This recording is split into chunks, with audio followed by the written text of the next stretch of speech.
IPL म्हटलं की डोळ्यासमोर येतो तो चौकार षटकारांचा पाऊस, लाखोंचा जल्लोष आणि त्याचबरोबर मैदानाच्या कडेवर नाचणाऱ्या चीअर लीडर्स. पण अनेकांना प्रश्न पडतो, या चीअर लीडर्सना नेमकं किती पैसे मिळतात आणि अंपायरच्या तुलनेत त्यांची कमाई किती आहे? चला तर मग जाणून घेऊया. IPL 2025 मध्ये एका मॅचसाठी चीअर लीडरला मिळतात सुमारे 12,000 ते 25,000 रुपये. त्यामध्ये कोलकाता नाईट रायडर्स सर्वाधिक रक्कम देते, थेट 25,000 रुपये प्रति मॅच. मुंबई इंडियन्स आणि RCB सारख्या टीम्सही प्रत्येकी 20,000 रुपये देतात. एका हंगामात जर एखादी चीअर लीडर 10 ते 14 मॅचमध्ये सहभागी झाली तर तिची एकूण कमाई 2 ते 4 लाखांदरम्यान जाते. दुसरीकडे अंपायरच्या कमाईबाबत बोलायचं झालं तर आकडे आणखी मोठे आहेत.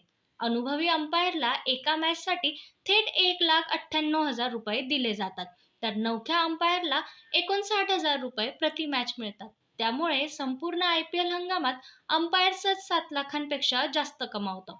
तर हिशेब अगदी स्पष्ट आहे.